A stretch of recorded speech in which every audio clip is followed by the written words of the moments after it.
Hay noches en las que el silencio parece observarte, donde cada sombra esconde algo que prefiere no ser visto.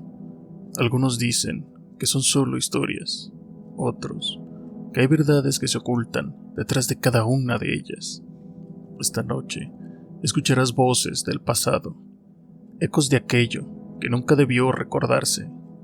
Así que apaga las luces y deja que la oscuridad te guíe. Sé bienvenido a las historias de horror. Mi nombre es Vicente Orozco y esta noche me encuentro con mi buen amigo Juan Carlos García y Alejandro Borja, quienes nos estarán contando un par de historias que seguramente les dejarán bastantes inquietudes.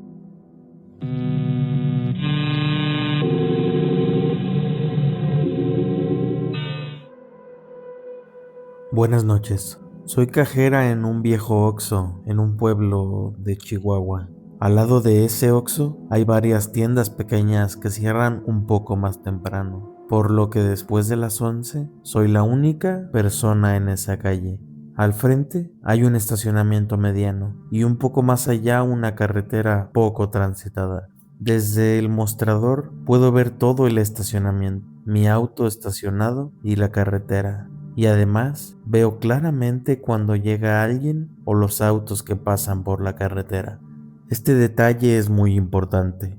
Todo sucedió hace 2 años, una noche de octubre. Mi turno iba de las 10 de la noche a las 6 de la mañana. Y mi último cliente fue una chica que trabajaba al lado, que antes de irse a su casa compró varias cosas para comer.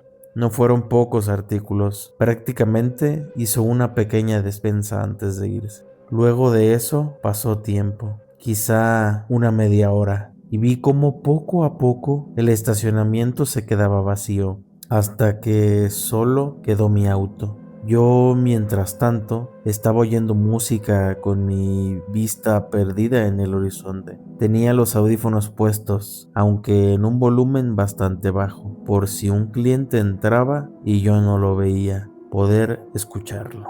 De pronto recordé que tenía que reponer todas las cosas que la chica había comprado. Me moví detrás de la caja y empecé a acomodar los anaqueles. Con mi vista periférica aún podía ver la entrada y parte del estacionamiento, así que me sorprendí cuando vi las puertas abrirse. Era raro que alguien llegara a pie y era imposible que yo no hubiera escuchado ni visto el auto entrar al estacionamiento. Pero ahí estaba la puerta abierta. Volté y me quedé congelada al ver que era un chico bastante joven frente a mí, un poco llenito y bajo. Lo que más me sorprendió es que tenía puesto un uniforme del Oxxo. No me fijé mucho en los detalles, pero sí sentí que debía ser un uniforme bastante antiguo, porque no lo reconocí de inmediato hasta que vi el logotipo, y aún así era diferente al que yo conocía. Quiero decir, sí decía Oxxo, pero en lugar de tener una franja amarilla arriba y otra abajo, tenía 3 franjas naranjas debajo. Eso para mí era bastante raro. Y la verdad, aunque por mi narración pueda parecer que pasaron muchos segundos, todo sucedió muy rápido. Yo me levanté, lo vi a los ojos y me sentí bastante incómoda al ver su cara de miedo y confusión. Retrocedí lentamente pensando que quizá era una persona con algún tipo de problema mental. Yo lo saludé con una voz bastante firme. Le dije, Buenas noches, ¿qué deseas? Hola, ¿quién es usted?, me contestó, con más miedo y dudas que yo. Eso me dejó bastante descolocada. No sabía bien qué hacer, así que le contesté con calma, tratando de evitar que mi voz temblara. Soy la encargada. Dime, ¿en qué puedo servirte? Si no hubiese sido una situación tan tensa e incómoda, seguramente me hubiese reído de su evidente confusión. Me miró fijamente y vio detrás de la caja. Yo, mientras tanto, vi hacia el estacionamiento y vi un auto estacionado. Yo no sé nada de autos, salvo que usan gasolina y tienen ruedas. Pero el auto de ese chico me recordó mucho a uno que tenía mi padre hace muchos años. Lo vi a él de nuevo y me dijo con voz temblorosa: pero a mí no me dijeron nada de una nueva encargada. Yo soy el cajero del turno de la noche. Mi nombre es Miguel. Intenté racionalizarlo. Tal vez hubo una confusión en los horarios. Quizá el chico estaba confundido y lo habían enviado al Oxxo equivocado. Había demasiadas preguntas y muy pocas respuestas, pero algo estaba bastante seguro. Yo era la encargada de esa tienda en el turno de la noche, no ese chico con uniforme viejo. Le dije que llamaría a mi gerente, que seguro hubo una confusión, y en cuanto me acerqué a la parte de atrás de la caja, él pegó un grito que me espantó. «No, ¿qué haces? Salte de ahí». Se me acercó muy rápido y yo tomé distancia mientras le gritaba que se alejara o llamaría a la policía, que no se me acercara. Pensé que era un loco que iba a intentar asaltarme. Saqué mi teléfono del bolsillo y de pronto lo vi a él retroceder muy asustado, como si fuera a sacar un arma o algo así de mi bolsillo. Incluso lo escuché decir claramente: «No me dispares». Definitivamente ese chico estaba loco. Saqué mi teléfono y vaya mi mala suerte. No había recepción. Mi teléfono de pronto estaba muerto. De pronto él empezó a ver a los lados, preguntando qué había hecho. Empezó a molestarse y a sacar todas las cosas de los anaqueles, con rabia, como si estuviera buscando algo. Yo estaba aterrada. Corrí a la parte de atrás, saqué la escoba del armario de limpieza y me atrincheré en una esquina. Cuando vi que se acercaba, volví a correr a la caja registradora. Ahí había un teléfono local, pero tampoco tenía tono. A todas estas, ese tal Miguel estaba totalmente fuera de control, gritando con ira mientras destrozaba la tienda. Yo no sabía qué hacer porque no tenía manera de pedir ayuda. Soy alta, pero no soy el tipo de persona que pelea. Y en ese punto no me importaba que el tipo rompiera toda la tienda con tal de que no me hiciera nada a mí. Él estaba bastante histérico. Y aunque yo estaba aterrada, comencé a escuchar lo que decía. Gritaba cosas como: «¿Qué es todo esto? ¿Qué hiciste aquí? ¿Quién te mandó? ¿Qué es toda esta basura?». Todas preguntas que no tenían sentido. Yo me había agachado detrás de la registradora, rezando para que se fuera. Y tan rápido como llegó, de pronto lo escuché gritar como loco y salir corriendo del Oxxo.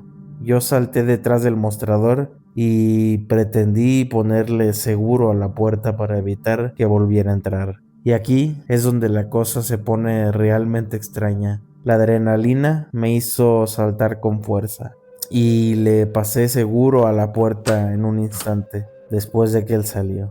Sé que en ese momento yo no era la persona más observadora, pero tampoco me volví ciega ni sorda. El auto de ese chico ya no estaba. Pensé que se había escondido frente a otro de los negocios. Y sin embargo, ¿dónde estaba su auto?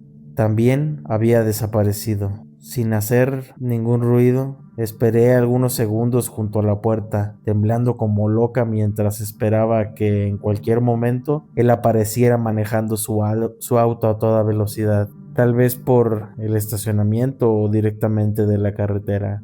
Nada, no pasó nada, no lo veía. Me atreví a asomar la cabeza, pero nada, tampoco estaba en la calle. Ese muchacho Miguel había desaparecido. Volté y vi todo el negocio destrozado. Suspiré pensando en cómo iba a justificarle todo aquello a mi jefe. Revisé mi teléfono y el teléfono local, y por fin, ahora sí tenían señal.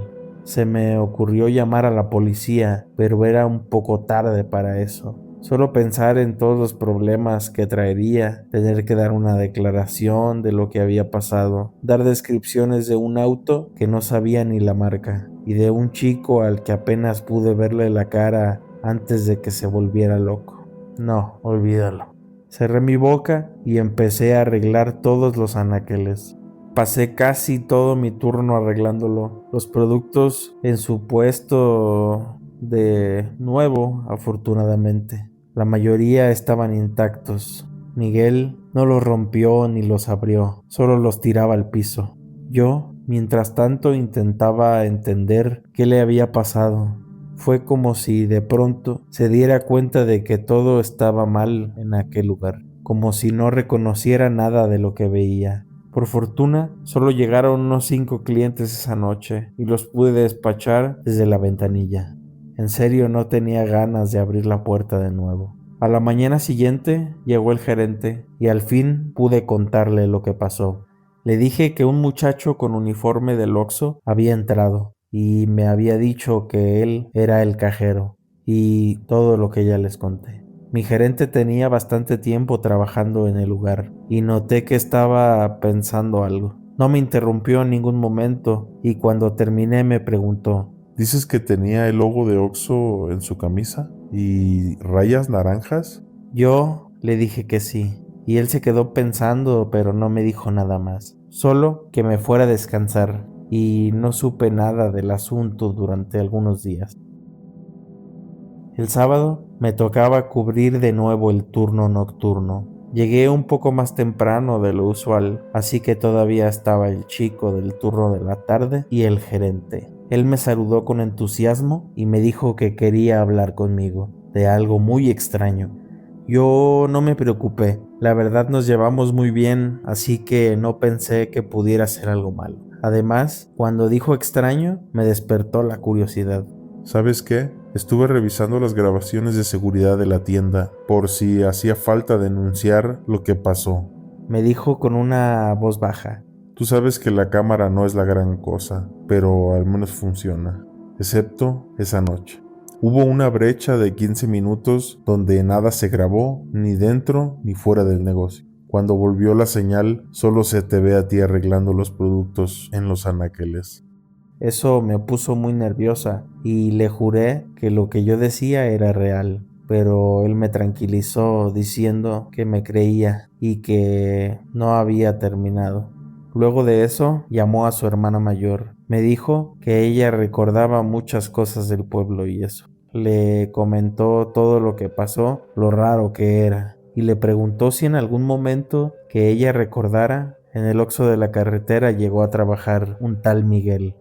Él me describió cómo los ojos de su hermana se abrieron por la sorpresa, mientras asentía y le decía que sí. Que años atrás, cuando ese Oxxo abrió, allá por los años 80, había un chico muy amable y llenito llamado Miguel, que atendía el lugar por las noches. Vivía en el pueblo vecino y un día simplemente no llegó. Fue una noticia a nivel local y muchos dijeron que fueron, ustedes saben, esas personas. En aquella época, si estabas en el lugar y momento equivocado, lamentablemente te desaparecían para no dejar ningún testigo. Y muchos asumieron que fue lo que le pasó. Cuando el gerente le preguntó a su hermana más o menos cuándo sucedió, ella no logró recordar la fecha exactamente, pero está segura de que había sido en octubre. Yo me empecé a reír y le pregunté si acaso estaba jugando conmigo. No le creí nada, o más bien no quería creerle nada, pero él era muy serio y me miró con una cara bastante tranquila antes de responder. No, no estoy jugando. Pensé que querías saber qué pasó y estoy contando lo que sé. Eso me dejó temblando y mi gerente me dijo que me calmara, que seguramente no volvería a suceder, que solo fue una coincidencia extraña y que el espíritu de ese muchacho seguro se sintió perturbado en el día de su aniversario y por eso hizo ese desastre, pero que tal vez no volvería a suceder. Claro, me hubiese gustado que fuera él quien se quedara el resto de la noche, pero bueno, la verdad es que no volvió a sucederme. Nunca más vi a ese tal Miguel y sin embargo aún hay muchas dudas y preguntas que no sé responder. No sé si lo que vi fue un eco del pasado o un fantasma. La verdad lo dudo porque aunque no hacía casi ruido, su cuerpo era bastante real. Me consta porque tuve que recoger todo el desorden que hizo. Un fantasma no hace esas cosas. Un fantasma no es capaz de tumbar un anaquel completo. Y tampoco de mandar a volar por todas partes latas y frituras. O tal vez sí. También estuve leyendo algunos hilos en Reddit que hablaban de fallos en la Matrix y viajes en el tiempo. Sé que suena bastante disparatado, pero a estas alturas no sé qué más creer. Y es que cuando algo no tiene explicación, a veces las respuestas más alocadas pueden ser las correctas. Tal vez este chico, Miguel, sí estuvo en el lugar y momento equivocado. Y su cuerpo físico, su auto, entraron en alguna clase de limbo y salió de nuestro tiempo.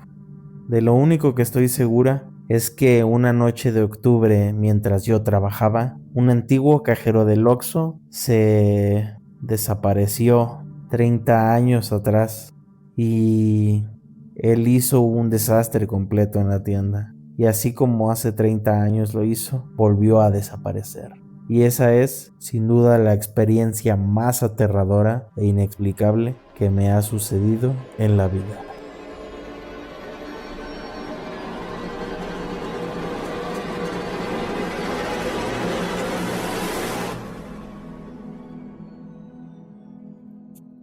Dicen que los bosques guardan lo que el tiempo olvida, y las montañas humeantes entre la niebla que nunca se disipa del todo. Hay una historia que los guardabosques prefieren no contar.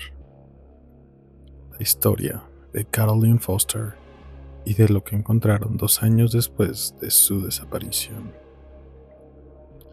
Caroline era estudiante de botánica en la Universidad de Tennessee, 23 años, curiosa, obsesionada con las especies de pino y abeto que crecían en las laderas humeadas del Parque Nacional Great Smoky Mountains.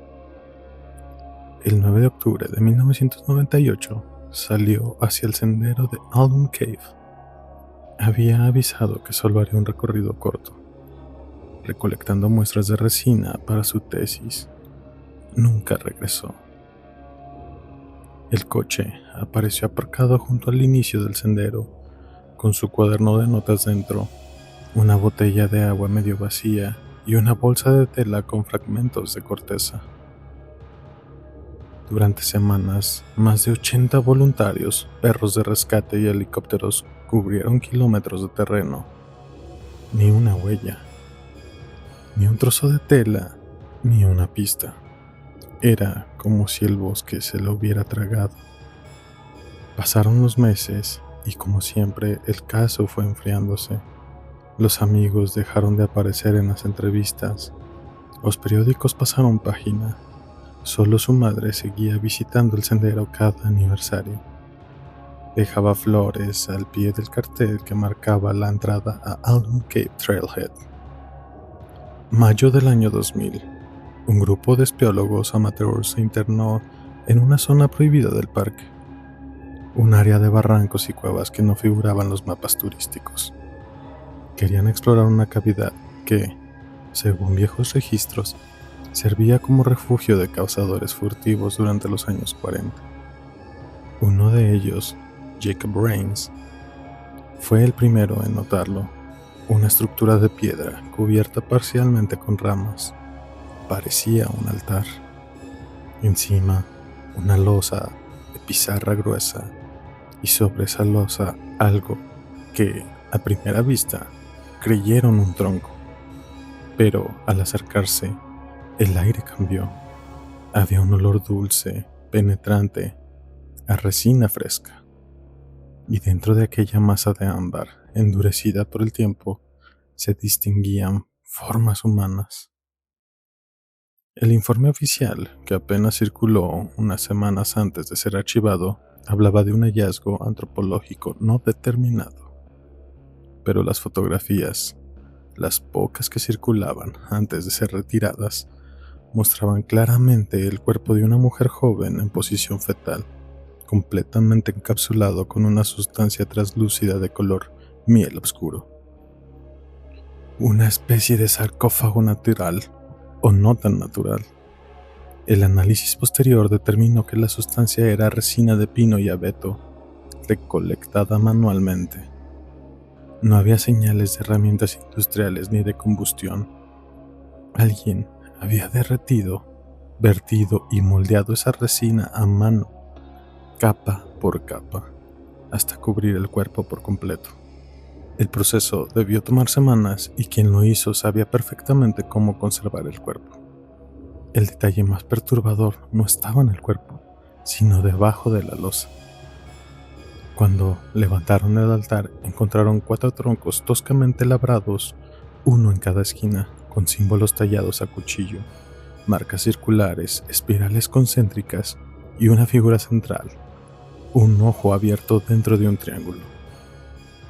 Nadie en el equipo de rescate reconoció los símbolos, aunque algunos agentes de la policía forestal los asociaron con viejas marcas de propiedad usadas por los sangradores de resina, una comunidad nómada que vivió en los bosques del sur de Apalaquia a principios del siglo XX. Gente que vivía del bosque y que, según los registros, creía que la resina tenía el poder para mantener la vida atrapada en el árbol.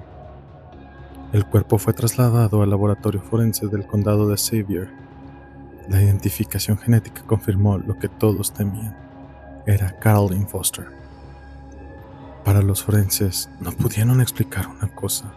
A pesar del tiempo, de la humedad y de los meses a la intemperie, no había signos de descomposición.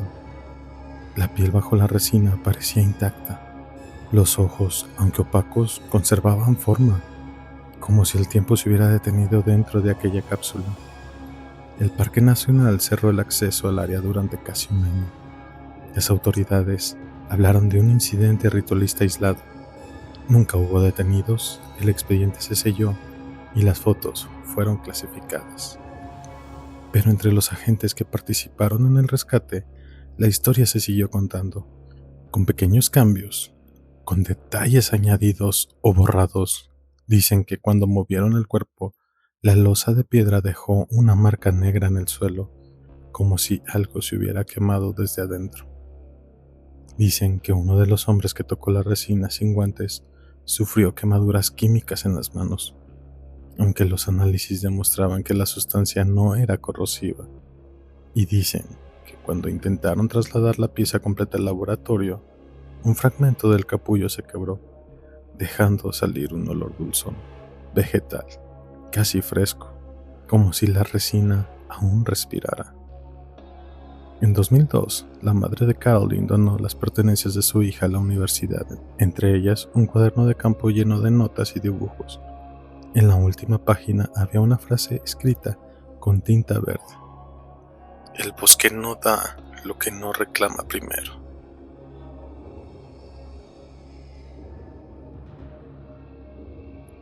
Años después, un guardabosques anónimo filtró una fotografía. En ella se veía el bloque de resina ámbar del tamaño de una persona dentro de un almacén de evidencias, y al fondo, sobre la pared, alguien había escrito con marcador negro: "No abrir, respira". Hoy el sendero de Alum Cave sigue siendo uno de los más transitados del parque. Cada otoño turistas suben con mochilas, cámaras y bastones de trekking.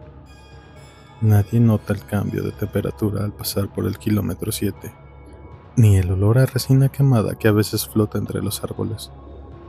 Solo algunos guardabosques, los más viejos, evitan mirar hacia el barranco cuando el sol se pone. Dicen que en ciertos atardeceres la luz se refleja en algo brillante entre las rocas, como si una superficie transparente atrapara el sol. Y durante unos segundos, solo unos segundos, pareciera que dentro de ese brillo algo se mueve.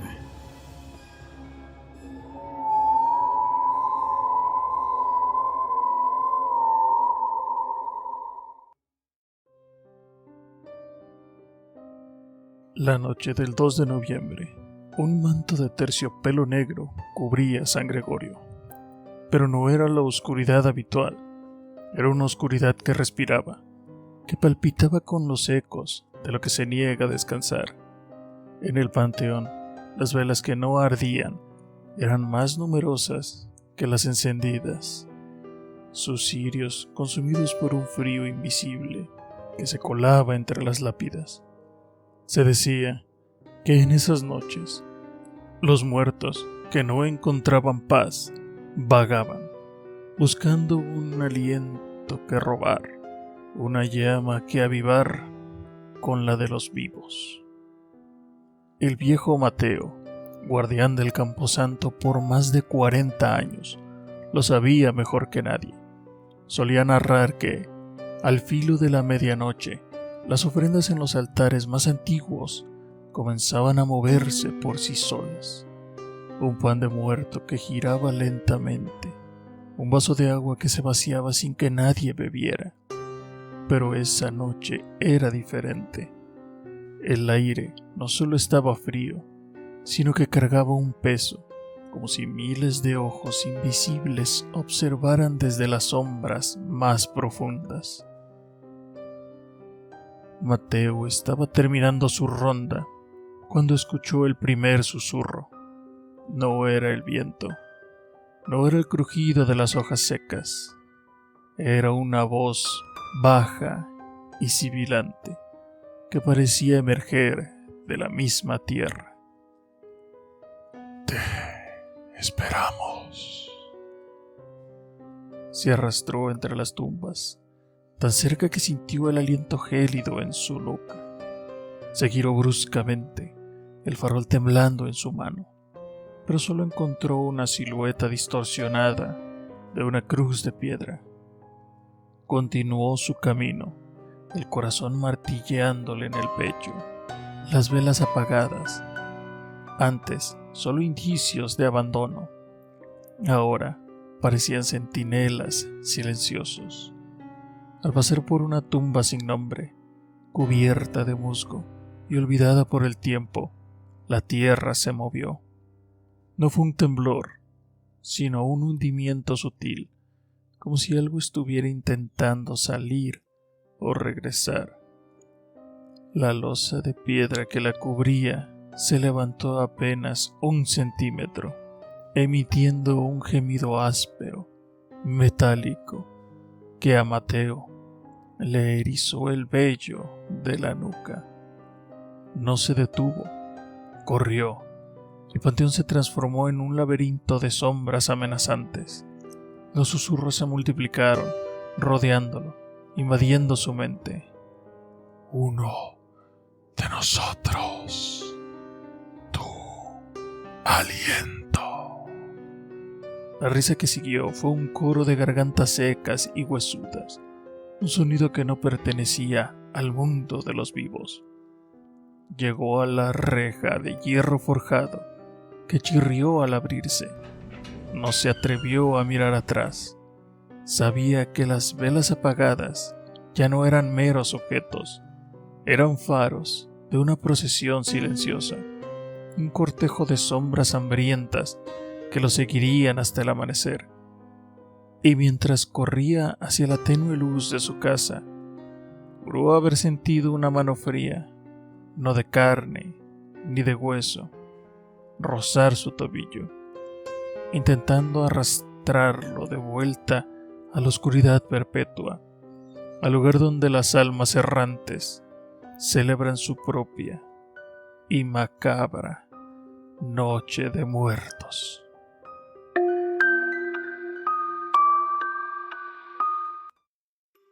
Si has llegado hasta aquí, comenta, da like o suscríbete al canal. Recuerda seguirnos en todas nuestras redes sociales, donde subimos más contenido. Esperamos que estas historias no te roben el sueño esta noche.